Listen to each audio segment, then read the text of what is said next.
untuk mentadabburi, merenungi firman-firman Allah Subhanahu wa taala yang kita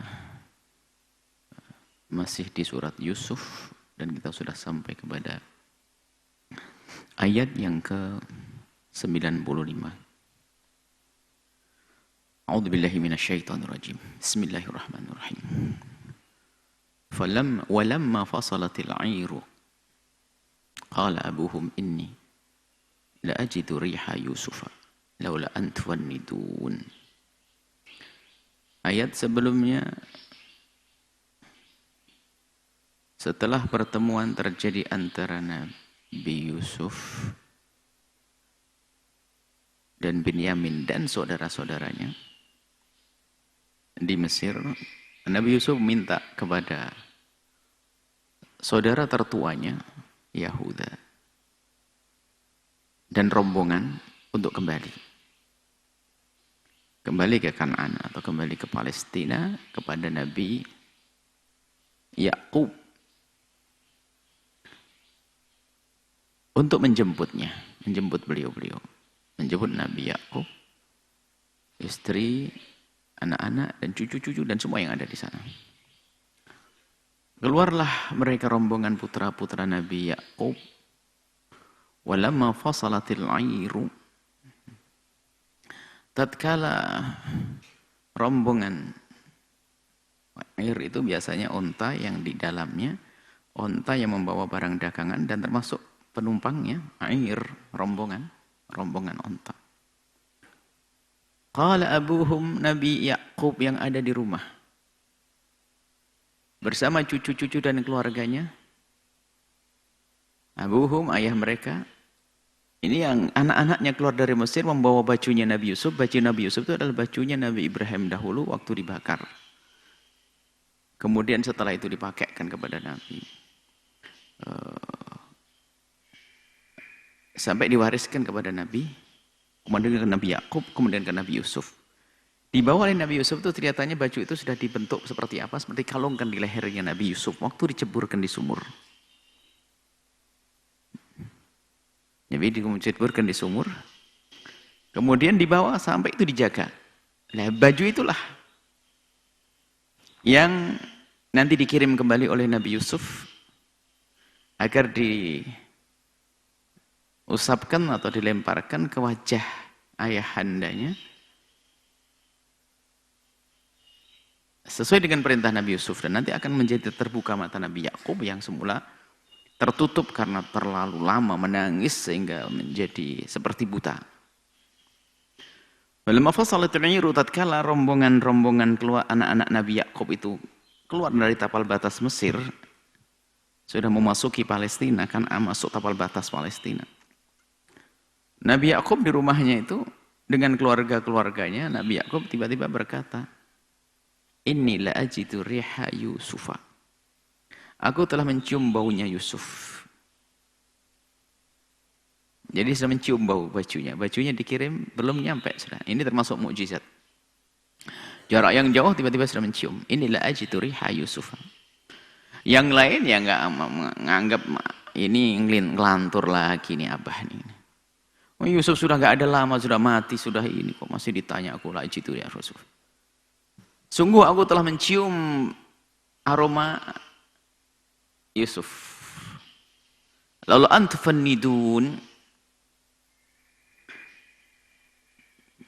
Lalu antufannidun maksudnya apa? Kalau kamu tidak menganggapku rusak akal, aku katakan kepadamu bahwasanya aku telah mencium bau Yusuf. Artinya mereka itu sudah menganggap omongannya orang lantur. Sungguh aku telah mencium bau Yusuf. Niscaya kamu akan percaya kepada omonganku kalau bukan karena engkau menganggapku sebagai orang yang rusak akal. Ya karena mereka telah tidak percaya maka menganggap ini ngelantur. Atau dibalik, karena menganggap ini ngelantur maka nggak percaya. Ya karena nggak percaya maka mereka mengatakan tallahi innaka lafi dhalalikal qadim. Tallahi innaka lafi dhalalikal qadim. Mereka anak-anaknya yang ada di rumah, cucu-cucunya, bukan anak-anaknya, cucu-cucunya keluarga Nabi Yakub yang ada di rumah itu mengatakan, tallahi demi Allah ya. Innaka sungguh engkau lafi dhalalikal qadim. Dhalal ini maknanya luas sekali. Maka bukan berarti sesat dalam urusan akidah, sesat dalam urusan moral, maka sangat salah waktu membaca ayat wajadaka dhalan fahada untuk Nabi Muhammad, lalu menafsiri Nabi Muhammad sesat, maksudnya bejat. Ya, ini salah paham. Dhalal maknanya banyak sekali. Terusnya dhalalika di sini maknanya adalah mengarah kepada makna kecintaan. Kamu sungguh wahai Nabi Yakub, Nabi ya Yakub, Mbah, sungguh innaka engkau lafi dhalalika, engkau adalah di dalam kecintaanmu yang salah. Tapi dhalal bisa diartikan adalah ya sesat jalan, bukan maknawi, hissi, sesat jalan. Seperti kisah baginda Nabi wajadaka dhalan fahada, di saat suatu ketika masa kecil Nabi itu sesat jalan, hampir tidak bisa kembali, lalu Allah fahada, beri petunjuk. Jangan dikatakan Nabi seperti preman tobat, begitu bukan. Di sini juga begitu. Jadi kisah cintanya Nabi Yakub kepada Nabi Yusuf itu dianggap cinta yang sesat. Cinta yang nggak benar karena dipandang oleh orang-orang yang ngiri. Nggak benar kau mencintai ini. Nggak adil segala macam gini-gini. Maka disebut innaka fi dhalalika al-qadim. Engkau masih aja dengan Yusuf sudah meninggal, masih aja kecintaanmu nggak berubah-berubah, bah.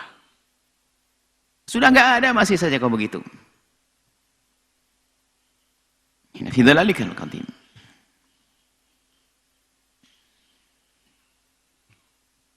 Akhirnya ya sudah, memang Nabi Yakub sudah tahu kalau mereka menganggap Nabi Yakub lagi ya pikirannya nggak omongannya nggak dianggap ngelantur. Falamma ja'al basyiru, tatkala datang rombongan yang dipimpin oleh Al-Bashir, anak tergedenya Mai Bashir, membawa kabar gembira kedatangan Yusuf. Jadi semula dari yang paling punya ide merusak, ya akhirnya diangkat menjadi Bashir. Nah, dia yang dahulu yang membawa damin kidib, darah bohongan, baju Nabi Yusuf yang berlumur darah kambing, dirubah oleh Allah menjadi yang membawa kabar, ya membawa bajunya Nabi Yusuf untuk memberikan kabar gembira. Yaitu sama kisah orangnya, yaitu anak pertama Yehuda. Maka sekarang gelarnya Bashir, bukan membawa lagi darah dusta. Falamma anja al-Bashiru, setelah sampai kepada Nabi Yakub al-Bashir, Yehuda, anak pertamanya Nabi Yakub yang bersama rombongan putra-putra beliau, datang kepada Nabi Yakub, alqahu ala wajhihi, seketika mengikuti perintah Nabi Yusuf untuk melemparkan bajunya, diletakkan di wajah ayahandanya. Fartadda basira, kemudian mencium baunya, langsung mencium baunya dan kena ke wajahnya. Ini bab mujizat juga. Akhirnya kembalilah mata itu terbuka. Melihat. Setelah melihat pada kaget. Wow. Kagetnya macam-macam. Matanya menjadi terbuka. Lalu berita daripada anak Nabi Yakub kepada semua yang ada di situ bahwasanya aku di Mesir disambut oleh Yusuf yang hilang. Jadi semula menganggap omongan Nabi Yakub adalah omongan ngelantur, tak taunya matanya terbuka karena ada bajunya Nabi Yusuf. Kemudian juga Al-Bashir tadi memberi kabar gembira bahwasanya kita di sana disambut oleh Yusuf. Semuanya pada bengong, berarti benar omongan ayah. Qala, disambung oleh Nabi Yakub. Alam aqul lakum, kan sudah aku katakan begini-begini saja. Nah, ini baru sekarang kamu percayakan. Yusuf nggak mati, nggak hilang.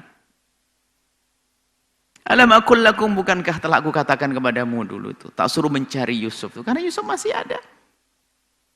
Inni a'lamu minallahi ma la ta'lamun, aku tahu dari Allah yang kalian tidak tahu. Nah, ini isbat kalau beliaunya adalah nabi. Akhirnya mereka sadar semuanya lah, ini kembali. Jadi ini siapa ini termasuk liku-liku bagaimana membawa anak-anaknya kepada keimanan. Cucu-cucunya, orang di kampungnya. Jadi di balik kisah Nabi Yusuf ini akan menampakkan bahwasanya Nabi Yakub adalah nabi yang punya mukjizat. Sehingga orang di kiri kanannya menjadi percaya dengan Nabi Yakub. Kemudian yang pernah melakukan kesalahan dari anak-anak Nabi Yakub, cucu-cucu, para orang di kampungnya selama ini rupanya telah salah dengan Nabi Yakub. Lalu mereka setelah sampai kepada kesadaran akan kesalahan mereka, kalau mereka serempak, berkata, ya abana, ayah, istaghfir lana, istaghfir lana, mintakan ampun kepada Allah untuk kami. Dzunubana, atas kesalahan-kesalahan kami. Inna kunna khati'in, sungguh kami adalah orang yang, ingat kemarin makna khati' bukan mukhti'. Kalau mukhti' orang itu salah, tapi nggak tahu gimana cara beneri. Dia sadar salah, tapi beneri nggak bisa-bisa, nggak tahu jalannya. Tapi kalau khati' itu dia salah dan tahu mana yang benar, dan dia bisa benerin, cuma nggak mau dia. Apa yang dilakukan oleh ikhwatu Yusuf, saudara Yusuf itu, ada Nabi Yusuf adalah khati'in, bukan mukhti'in. Karena dia tahu nyeburin adiknya itu nggak boleh ke sumur, dan dia ngerti yang baik ya dibawa pulang, cuman nggak mau melakukan, maka khati'in. Khati'in. Mintakan ampun kepada Allah, wahai ayahanda kami, sungguh kami telah salah. Seorang ayah yang penuh kasih ya langsung menyambut, qala sawfa astaghfiru lakum rabbi, sungguh aku akan memohonkan ampun kepada Allah untuk kalian semua. Innahul ghafurur rahim, sungguh Allah itu maha pengampun dan maha kasih. Lalu Yahuda dan adik-adiknya semuanya memberikan kabar kepada ayah. Ayah, di Mesir ada Yusuf dan Binyamin. Di sana ada Mesir, ada Yusuf. Dan Yusuf minta kepada kita untuk ke sana. Lalu Nabi Yakub ya, kerinduannya kepada putra kesayangannya yang tidak bisa dibendung juga bergegas secepatnya. Berangkatlah rombongan-rombongan ini. Falamma dakhalu ala Yusufa, tatkala mereka masuk lalu ketemu dengan Yusuf, awa ilaihi abawaihi, awa ilaihi, maka dibawa kepada Nabi Yusuf secara awal. Nabi Yusuf telah memasukkan abawai, ayahnya khusus. Wa qalat khulu Misra, lalu masuklah Mesir. Kalimat ini menunjukkan ada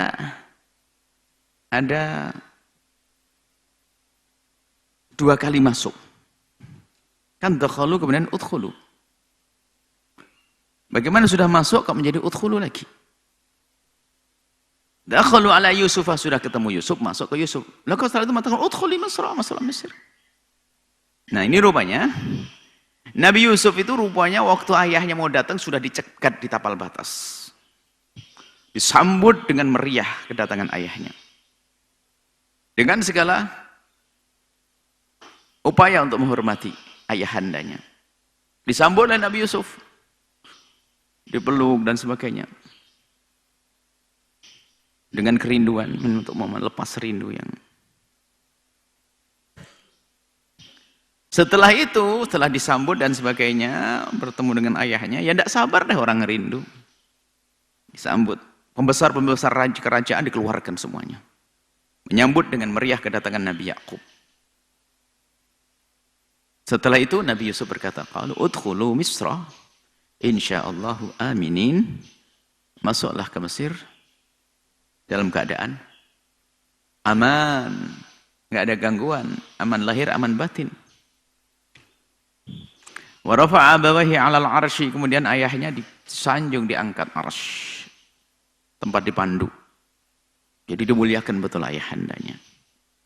Wa kharru lahu sujjada. Nah, ini kharru lahu sujjada ini ahli tafsir mengatakan ditakhir. Kharru lahu sujjada, sujudnya itu adalah tadi. Bukan sekarang. Wa kharru lahu sujjada wa rafa'a abawaihi 'alal 'arsy. Di saat mereka bertemu di perbatasan tersebut, begitu gembiranya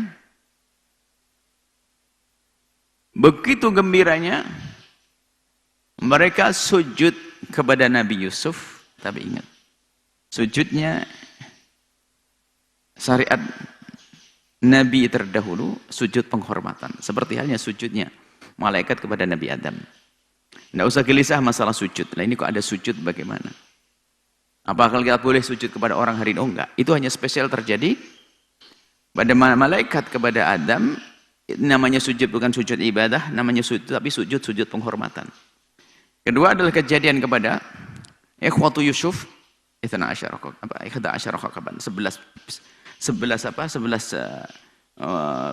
bintang, syams, qamar, matahari, rembulan, semuanya sajidin. Ra'aituhum li sajidin, mereka sujud padaku. Dalam mimpi, ingat masih. Kisah Nabi Yusuf waktu masa kecil sebelum berangkat menjadi orang besar, mimpi, ya ayah, aku melihat ada 11 bintang-bintang, lalu ada rembulan dan matahari, semuanya sujud kepadaku. Lalu Nabi Yakub kan berkata, jangan kau ceritakan kepada saudara-saudaramu, nanti akan mengiri kepadamu. Karena apa? Kamu akan jadi nabi minal anbiya. Nah, saat itu saudara-saudara Nabi Yusuf sujud, makna sujud penghormatan. Termasuk al-qamar syams, ayah ibunya. Maka para ahli tafsir mengatakan Nabi Yakub pun dengan ibunya Nabi Yusuf, kan sudah disebutkan ibu Nabi Yusuf katanya meninggal. Ini termasuk bab talatuf, biarpun bukan ibunya tetap dianggap sebagai ibunya. Jadi ada yang mengatakan bahwasanya yang dianggap ibunya dia adalah khalatuh. Jadi Nabi Yusuf ibunya meninggal dunia, kemudian diambil oleh khalatuh, kemudian menikah lagi Nabi Yakub dengan adik ibunya. Dan sebagian mengatakan bahwasanya biarpun itu bukan ibunya, tapi karena istri daripada ayahnya, maka dianggap sebagai ibunya. Sehingga pada mengatakan ibunya, tapi bukan ibu sesungguhnya karena ibu Nabi Yusuf meninggal. Sudah disebutkan ibu Nabi Yusuf telah meninggal. Mereka sujud kepada Nabi Yusuf, tentunya sujudnya sujud penghormatan, bukan sujud ibadah.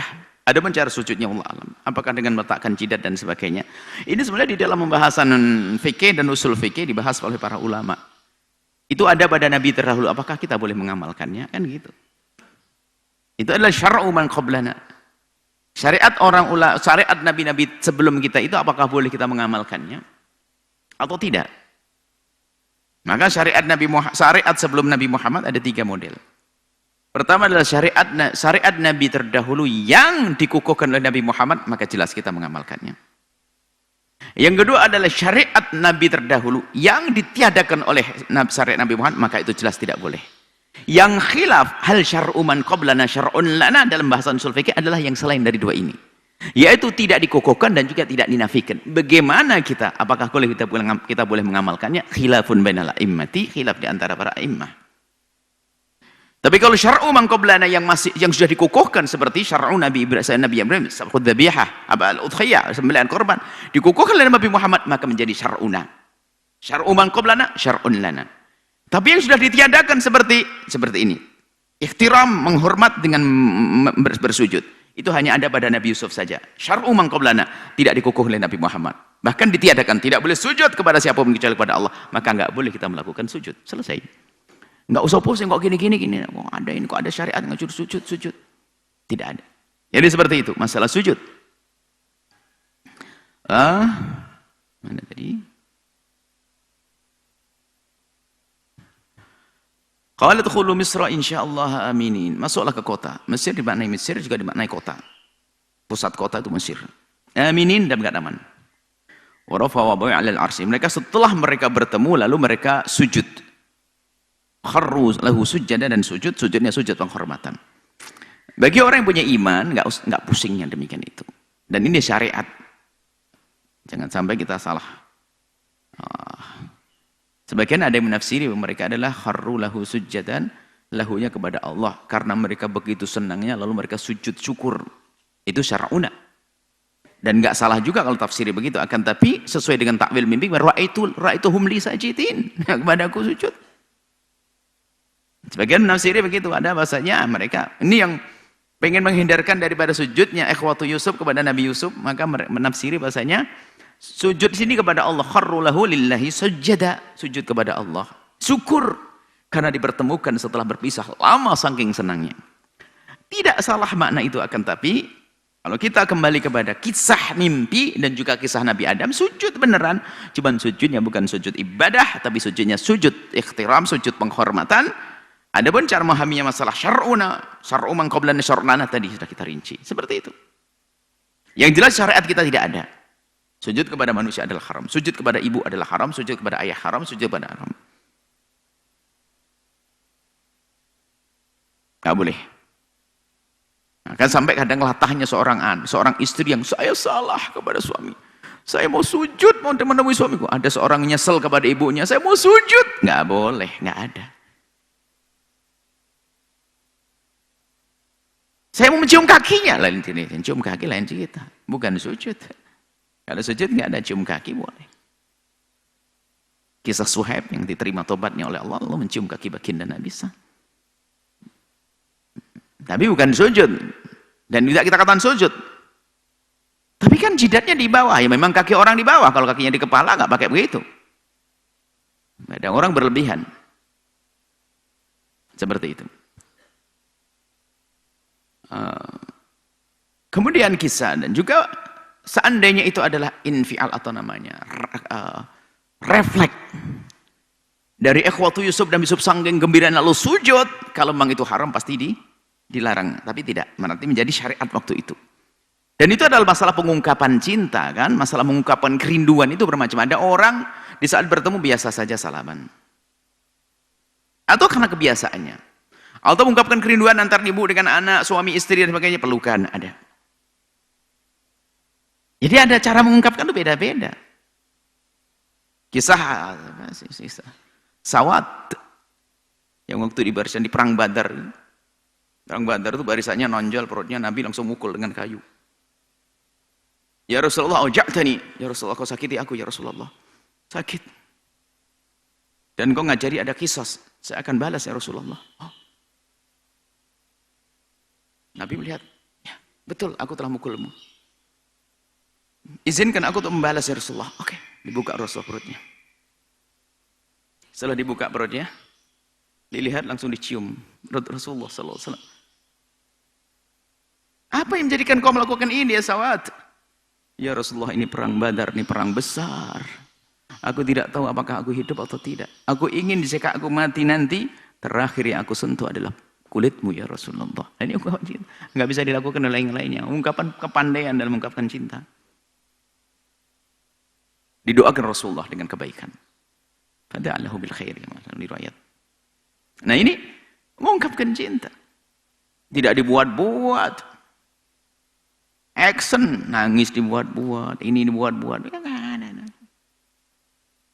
Dan tidak harus dengan tangis kok ungkapkan kerinduan. Ada orang yang nggak biasa menangis, tapi dia cinta, rindu dan sebagainya. Dalam bentuk kebaikan-kebaikan. Nangis itu kan ada orang gampang nangisan, bisa nangis. Ada, tapi yang nggak boleh bohong, dibuat-buat. Kenapa kesana adalah kisah mengungkapkan kerinduan. Action itu nggak berlaku, harus dari hati. Tapi bukan berarti orang yang tidak punya cara mengungkapkan kerinduan dan cinta yang tampak itu berarti tidak cinta, karena kebiasaannya. Sehingga kalau dalam bahasa cinta ada kisah mahabbah antar suami istri, harus memahami cara mencintai pasangan atau mencintai saudara kita. Jadi ada orang dalam istilah ada seorang suami mencintai istri, cara mengungkapkan kecintaan itu adalah dalam bentuk pengayoman, keamanan untuk istri. Ada seorang suami yang mencintai istrinya adalah bentuk dengan kalimat-kalimat mesra dan indah. Sehingga ada seorang kalau ketemu istri, Masya Allah, wahai istriku tercinta, wahai cantikku, wahai aku, wahai macam-macam begitu ada. Ada suami yang datang ke rumah tidak bisa mengucapkan kalimat itu, akan selalu gimana kok? Sudah beres pun ini kok AC-nya mati, ini gimana? Apa ini? Gerbangnya kok rusak ini? Kelihatannya hanya ngurusi rumah. Mungkin istrinya tersinggung. Kok tidak seperti kawan saya? Teman saya punya suami kalau datang langsung sayang. Ini suamiku datang langsung, kipasnya kenapa mati? Ini yang mati. Oh, kamu harus paham. Itu cara mengungkapkan cinta suami model ini apa? Pengen di rumah itu aman istrinya. Itu. Ini. Nanti ada kan kisah segitiga cinta itu. Maksudnya kalau kita memahami cara mengungkapkan cinta dari pasangan kawan, kita tidak akan menutup, oh memang caranya seperti itu. Nah ini juga, ini cara waktu itu mengungkapkan rasa senang, kegembiraan sampai sujud dan tidak dilarang oleh syariat. Waktu itu maka bukan sesuatu yang haram. Kalau kita bukan nabi, maka jangan kita melakukan sesuatu yang bertentangan. Makanya orang berduka karena kematian boleh, menangis tidak dilarang karena tangis itu memang datang begitu saja. Yang tidak boleh adalah pura-pura menangis, jerit-jerit, bohong, niyahah, merobek-merobek baju dan sebagainya. Baik. Wa qala ya abati, kemudian berkatalah Nabi Yusuf, ayah, hadza ta'wilu ru'yaya min qablu, inilah persis dengan mimpi yang dulu itu. Nabi, ayah, masih ingat enggak waktu aku ngadu ke ayah, aku melihat 11 bintang, ada matahari dan rembulan lalu sujud kepadaku, dan ayah mengatakan jangan ceritakan siapapun. Ini ya sudah kelihatan nyata. Jadi kondisi sujudnya 9 itu adalah oleh Nabi Yusuf disampaikan ke ayahnya, ayah ingat takwil mimpi yang itu. Ya ini. Keja'alaha rabbi haqqa. Jadi dari takwil, dari mimpi menjadi kenyataan. Kemudian Nabi Yusuf bercerita kepada saudaranya sambil nyantai setelah ketemu. Qad ahsana rabbi, qad ahsana bi, wa qad ahsana bi rabbi haqqa, yani wa qad ja'alaha rabbi haqqa. Allah telah menjadikan mimpi kenyataan, dan sungguh Allah qad ahsana bi, Allah telah memberi kebaikan kepadaku. Apa itu disebutkan? Id akhrajani, kebaikan aku dikeluarkan oleh Allah dari penjara, minas sijni. Wa ja'a bikum minal badwi, kemudian mendatangkan kalian wahai saudaraku, ayah dan ibu, dari batu, dari tempat dusun, desa. Bukan dari kota Mesir, dari desa. Min ba'di, setelahnya.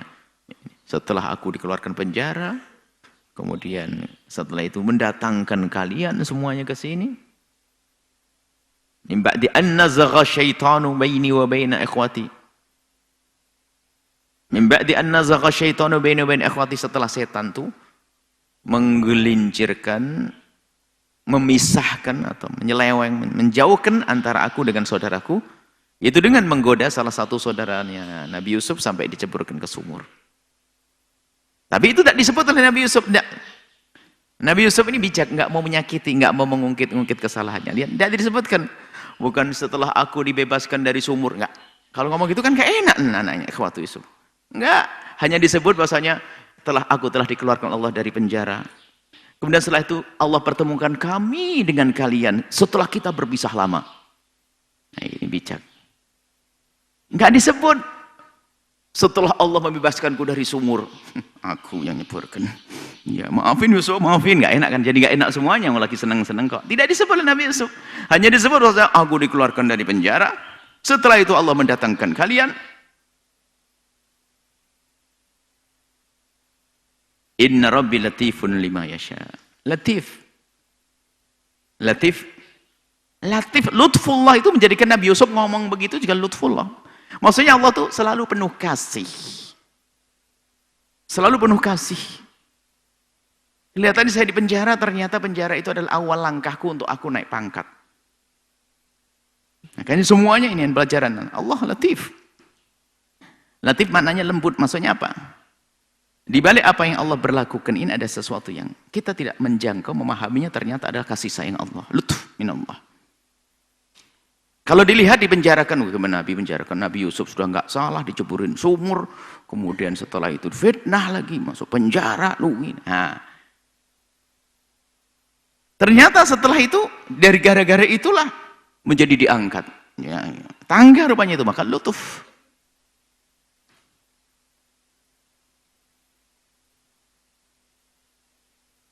Ada kemarin kita dengar ada satu orang cerita bahwasanya Suatu ketika ada satu sekolah itu merombongan rekreasi.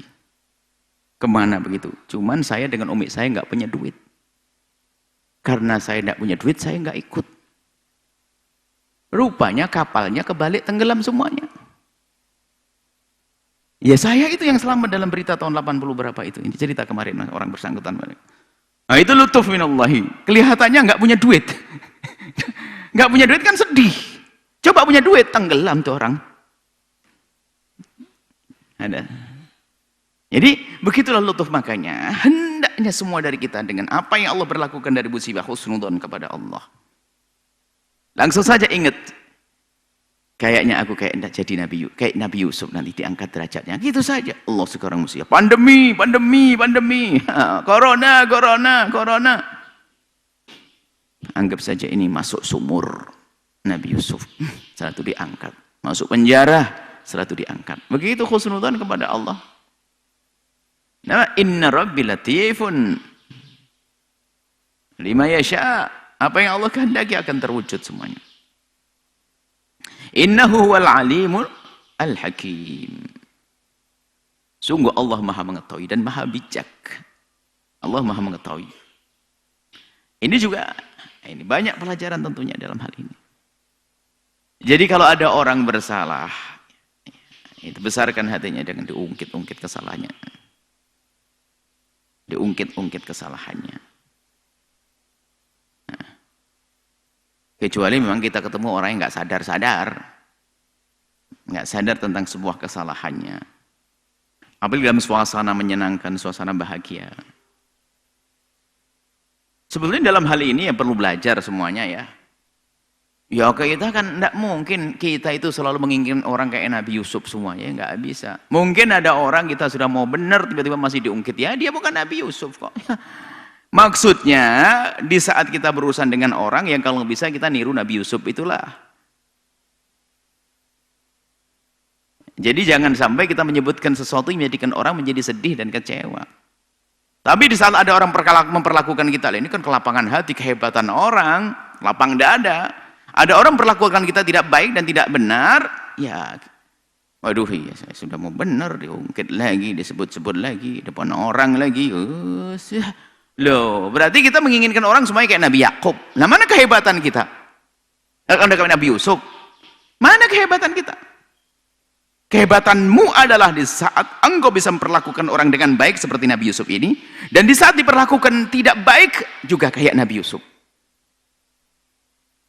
Ya, melakukan baik kepada saudara-saudaranya, dan di saat diperlakukan baik nggak pernah ngedendam. Coba Nabi Yusuf nggak ada.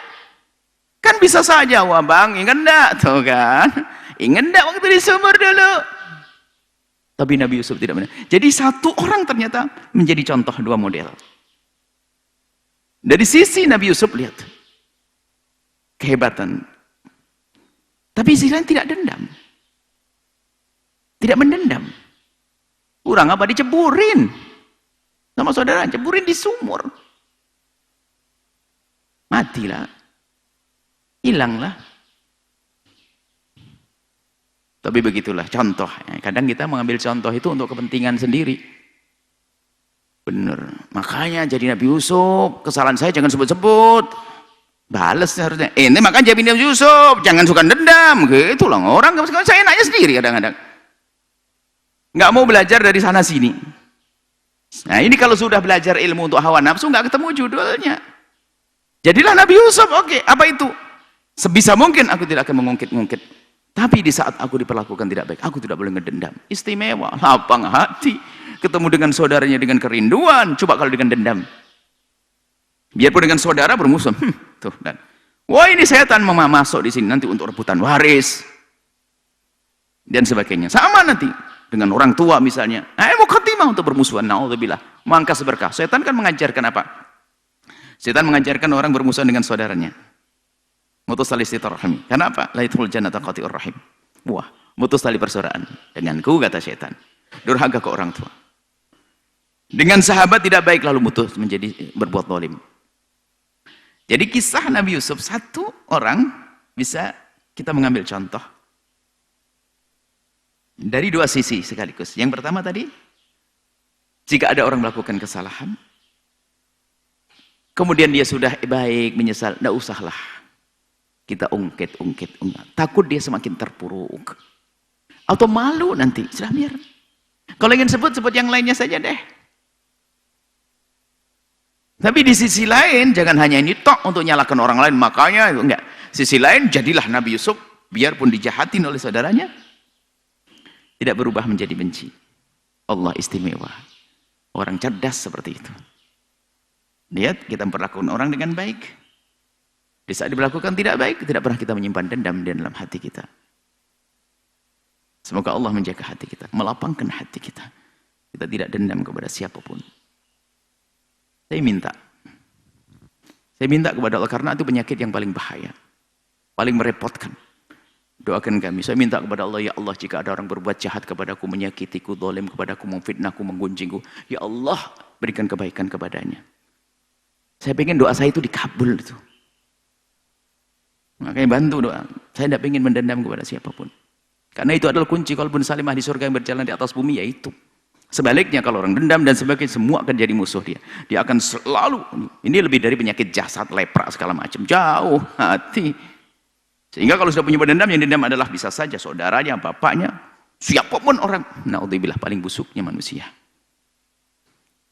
Ini jadi, saya minta, maka doakan. Kita pengen. Lapang hati, mudah memaafkan. Karena kita punya banyak salah loh ya. Kita perlu orang lain memaafkan kita juga. Mulai dari kita dong. Kalau kita ingin merindukan sesuatu, kita berikan juga sesuatu tersebut. Sekali lagi kita bisa. Kita rindu untuk dimaafkan oleh siapapun, maka kita harus siap untuk memaafkan. Jadi Nabi Yusuf kan gitu, memaafkan, menutup, dan sekaligus tidak menjatuhkan, merendahkan orang. Nah ini, minta ya Allah, saya minta setiap saat. Makanya kami ingin ada yang membantu, doain kami agar kami tidak ada dendam kepada siapapun. Nabi SAW itu adalah seorang Nabi, ngajari kita. Sampai berkata kepada sahabatnya, jangan kau sampaikan kepadaku tentang ketidakbaikan sahabatku. Aku ingin keluar dari tempat ini, ketemu mereka, ma'asalamati sadri, hatiku bersih, gak ada dendam. Nabi tidak akan ada dendam, tapi pendidikan untuk kita. Ada nanti lahir penyakit namanya baghdha, kebencian, busuk. Lihat, hidupnya susah, dia akan tenang. Dia akan diuji dengan musibah bermacam-macam. Lihat dari sifat, dari hati. Maka kita perangi. Bagaimana Nabi mengajarkan? Kita harus paksa, jangan mau dong dibujuk setan. Ada kita tidak mau digoda oleh kita kan tidak mau digoda oleh virus corona, nggak mau dengan cara pakai masker. Tapi kenapa setan bisikan kebusukan di hati kita, diam saja? Pasang hatimu itu masker. Kasih vaksin juga itu.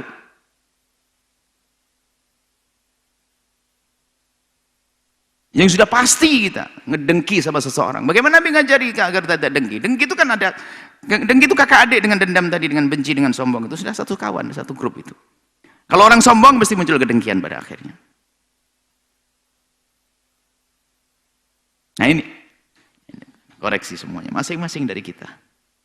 Nabi Yusuf, karena setelah itu kisahnya sudah mulai bab lain nanti. Nabi Yusuf, lihat bagaimana beliau adalah memaafkan.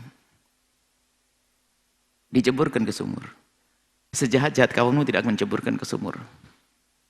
Bahkan kalau ada yang membunuhmu dan sebagainya sampai mau mati, masih hidup, yang ngasih hidup Allah.